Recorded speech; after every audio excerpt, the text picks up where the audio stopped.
বাধা অতিক্রম করে একদিকে সংসার পরিচালনা, দাদা আছে এখানে, জানে। আমি দাদার সাথে একটু আলাপ করিয়ে দিই, আপনারা বুঝতে পারবেন। দাদা একটু দাঁড়া, ওইদিকে ওরা দেখতে পাচ্ছে না তো কেউ। অনেকে আবার আমাকে ছোট বলে, আমাকে বড় বলে, ওকে ছোট বলে। আর আমি জানেন তো, সবাই আমার জন্মদিন করে, আমি মনে করি আমি এখন জন্মাইনি। আমার একটা কবিতা আছে, জন্ম হবে সেদিন যেদিন এই পৃথিবী থেকে বিদায় নেব সেদিন। এটা হচ্ছে আমার ইন্টেনশন। আসলে আমরা সব হোম ডেলিভারি তো। আমি যখন ছোট্ট ছিলাম নামও নিজে দিইনি, বয়সও নিজে দিইনি, পদবিও নিজে দিইনি।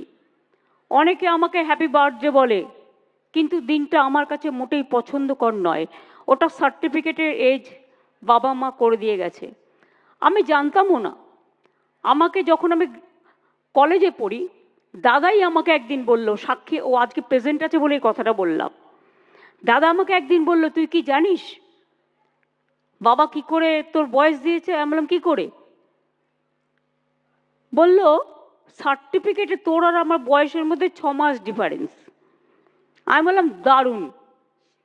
তা আমি বললাম তোকে ভর্তি করতে গিয়ে বয়সটা কি করে দিল? বললো বাবা গেল স্কুলে, একটা বন্ধু ছিল হেডমাস্টার, তাকে বললেন তুমি একটা বসিয়ে দাও। তার তো কোনো দোষ নেই, তিনি একটা বসিয়ে দিলেন। আগেকার দিনে এই প্রবলেমটা ছিল যারা আমরা বাড়িতে জন্মেছি, হোম ডেলিভারি, কাজে আসল বয়সটা কিন্তু লুকিয়ে থাকে।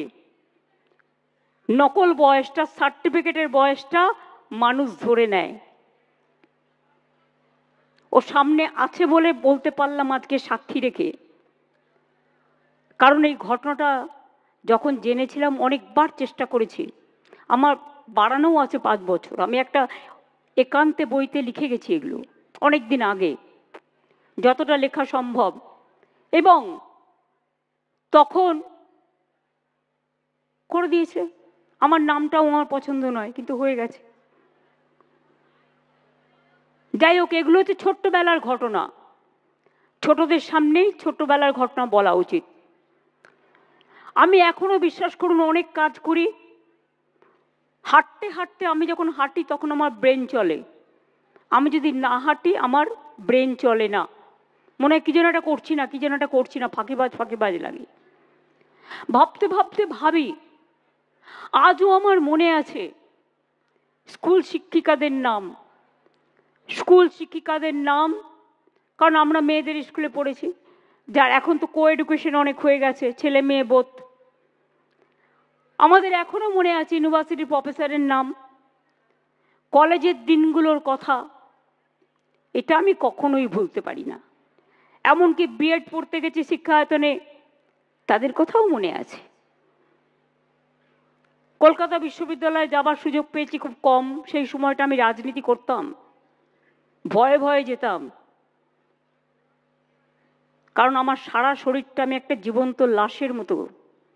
পা থেকে মাথা পর্যন্ত এমন কোনো জায়গা নেই যে আমি পিটানি খাইনি সিপিএমের আমলে। মৃত্যুর হাত থেকে অনেকবার বেঁচে এসেছি।